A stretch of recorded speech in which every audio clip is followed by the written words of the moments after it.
मतिरुपकल्पिता वितृष्णा भगवती सात्वत पुंगवे विभुम्ने स्वसुखमुपगते क्वचिद्विहर्तुं प्रकृतिमुपेयुषि यद्भव प्रवाह। तो हम लोग आज भीष्म स्तुति का पहला श्लोक की चर्चा कर रहे हैं। भीष्म पितामह की स्तुति का पहला स्कंद 9वां अध्याय और श्लोक संख्या 32। भीष्मवाच। वैसे तो इन श्लोकों को बहुत अच्छी ट्यून में गाया जाता है, एक स्टैंडर्ड ट्यून है इन श्लोकों को गाने का, जैसे गोपी गीत है। तो मैं कोशिश करूँगा उसी ट्यून में आपको बताऊँ ये श्लोक, और फिर हम डिस्कस करेंगे मतलब क्या है इसका। श्री भीष्मवाच। इति मतिरुपकल्पिता वितृष्णा भगवती सात्वत पुंगवे विभुम्नि स्वसुखमुपगते क्वचित् विहर्तुं प्रकृतिमुपेयुषि यद्भव प्रवाह। भीष्म पितामह जी कह रहे हैं इति मतिर उपकल्पिता। इति ये जो शब्द इति इस्तेमाल कर रहे हैं, काफ़ी आचार्य लिख रहे हैं इस पे कि ये इति मतलब ये, इति मति मतलब ये मन। भीष्म पितामह कह रहे हैं कि ये जो मन है, जो आज तक इतने सारे प्रभुपाद लिख रहे हैं, इतने सारे धर्मों में बहुत सारी ड्यूटीज़ थी, मैनेजमेंट ड्यूटीज़ थी, पांडवों को संभालना था, राज्य संभालना था, धर्म का उपदेश देना था। प्रैक्टिकली पूरा का पूरा कौरव कुल और पांडव कुल भीष्म पितामह के स्तंभ पे ही टिका हुआ था। तो भीष्म पितामह कह रहे हैं अब ये जो मति है मैं सब जगह से हटाकर मैं भगवान के चरणों में लगाना चाहता हूँ। उपकल्पिता। और वैसे भी भीष्म पितामह कह रहे हैं इति, अब जब मृत्यु का समय आ गया है तो फिर बाकी चीज़ों में मन लगाने की ज़रूरत ही क्या है। जैसे शीला प्रभुपाद भी जब अपने एंड डेज़ में थे तो शीला प्रभुपाद ने भी बोला था, मालकृष्ण महाराज और इनको हमसदूत इनको बुला के बोला कि अब मुझे मैनेजमेंट से छुटकारा दिलाओ, अब मैं पूरा मन भगवान में लगाना चाहता हूँ।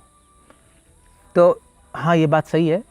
भीष्म पितामह तो महाजन है, महान भक्त हैं, उनका पूरा जीवन ही भगवान की सेवा के लिए ही है। उन्होंने हर काम, चाहे संसारी काम भी हो, भगवान की सेवा के रूप में किया है। मगर अब मृत्यु के समय वो सब कुछ छोड़ के पूरी तरह भगवान के रूप गुण लीला में अपना मन नियुक्त करना चाहते हैं। इसलिए कह रहे हैं इति मति उपकल्पिता। उपकल्पिता मतलब लगाना। अब कई लोग, कई कमेंटेटर्स इसमें लिख रहे हैं उपकल्पिता में कि तो कल्पिता मतलब होता है लगाना। उप जो शब्द लगा रहे हैं, उपसर्ग जो लगा रहे हैं, उसके बारे में कई कमेंटेटर्स लिख रहे हैं कि इसका मतलब है कि भीष्म पितामह ने जो पहले कई साधनों से अपनी मति को शुद्ध कर लिया, और अब क्योंकि उनका मन शुद्ध है इसलिए भगवान में लगा पा रहे हैं। मगर हमारे आचार्य इसका खंडन कर रहे हैं, गलत है ये। क्योंकि भीष्म पितामह को कोई साधन करने की ज़रूरत नहीं है। भीष्म पितामह तो महाजन है, और महाजन के होने के नाते भीष्म पितामह को पता है कि भक्ति ही साधन है, भक्ति साध्य। तो भीष्म पितामह क्यों और कोई योग ध्यान व्यान का सहारा लेंगे। इसलिए शिला प्रभुपाद भी यहाँ पे उपकल्पिता का मतलब लिख रहे हैं। कल्पिता मतलब लगाना, उप का मतलब पूरी तरह लगा दिया। प्रभुपाद मीनिंग लिख रहे हैं इन्वेस्टेड, पूरी तरह लगा दिया। पूरी तरह लगाने का मतलब क्या है कि उन्होंने, मन के 3 काम होते हैं, थिंकिंग, फीलिंग और विलिंग। विचार करना, भावनाएं और संकल्प, तीनों भगवान के चरणों में लगा दिए इस वक्त मृत्यु के समय। ये है उपकल्पिता। मतलब कहने का मतलब है भीष्म पितामह ने भगवान को अपना मन समर्पित कर दिया, या दूसरे शब्दों में अपनी स्वतंत्र इच्छा भगवान को समर्पित कर दी। भीष्म पितामह सबसे पहले अपने आप को समर्पित कर रहे हैं और फिर आप देखेंगे सारी स्तुतियों में, पूरी स्तुति में भीष्म पितामह एक ही चीज़ मांग रहे हैं, रतेरस्तु में, भगवान आपके चरणों में मेरा प्रेम हो। तो सारे आचार्य इसके कमेंटेटर में लिख रहे हैं, एटलीस्ट जीवा गोस्वामी लिख रहे हैं क्रम संदर्भ में, कि भीष्म पितामह ऐसा क्यों कह रहे हैं कि मैं आपकी शरण ले रहा हूँ, मैं आपके चरणों में अपना मन समर्पित कर रहा हूँ, क्योंकि समर्पण किए बिना भगवान का प्रेम पाना असंभव है। मतलब ये नहीं कह सकते कि भगवान मुझे अपना प्रेम दे दीजिए मगर मैं आपके समर्पित नहीं हूँ, इसका कोई मतलब ही नहीं है। तो भीष्म पितामह महाजन है। भीष्म पितामह की स्तुति बहुत इंपॉर्टेंट है। श्रीमद् भागवत में 105 स्तुतियाँ हैं, 105 से 108 स्तुतियाँ, काउंटिंग में डिपेंड करता है। भीष्म पितामह, अम्बरीश, ध्रुव महाराज, गजेंद्र, कुंती, करोड़ों प्रार्थनाएँ हैं, करोड़ों स्तुतियाँ हैं। 105 से 108 तक ऐसे कुछ लोग, विद्वान लोग कहते हैं। उसमें से भीष्म पितामह की स्तुति बहुत इंपॉर्टेंट है, क्योंकि भीष्म पितामह एक साधु ही नहीं है, संत ही नहीं है, सिर्फ एक महाजन, एक टीचर है भक्ति के।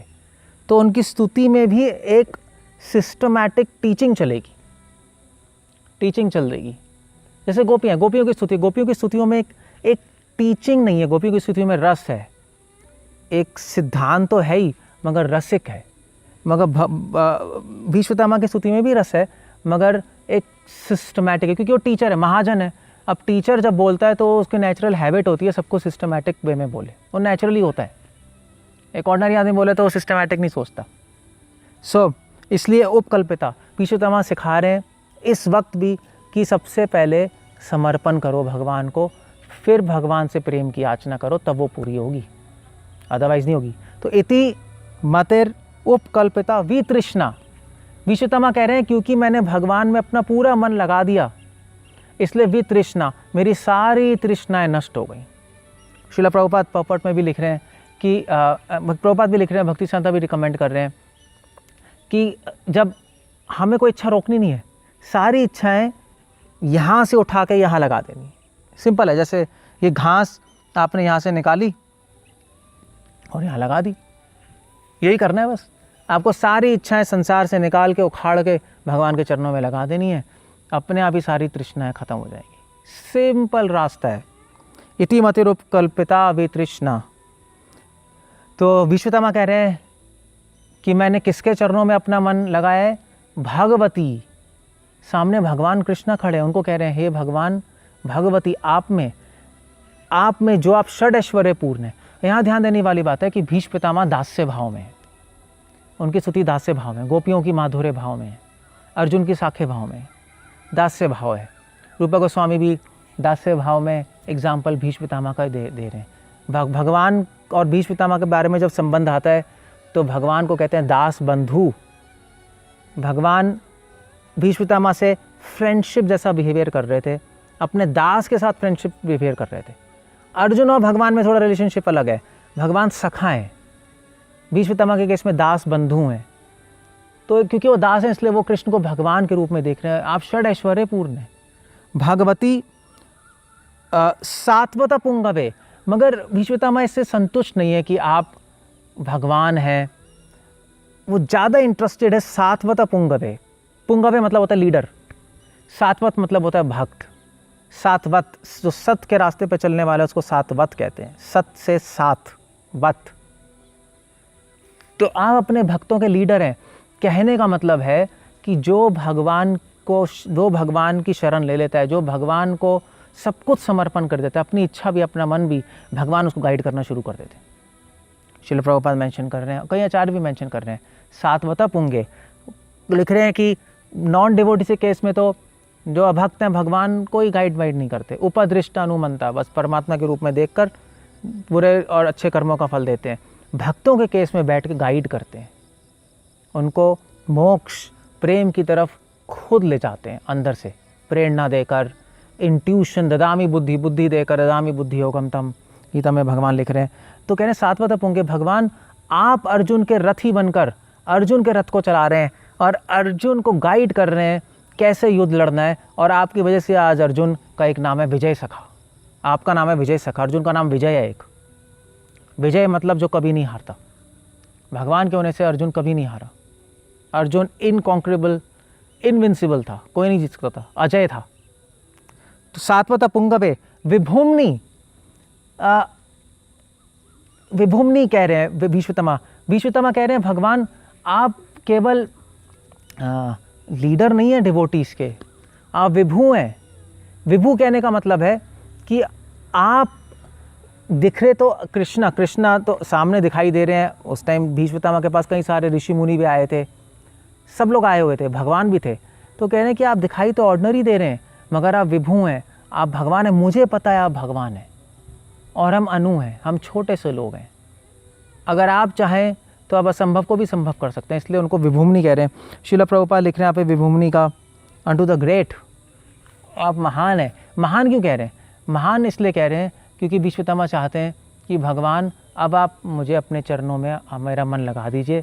मेरा मन पता नहीं कहाँ कहाँ भाग रहा था, आप अपनी महानता से मेरे अपराध माफ़ कर दीजिए।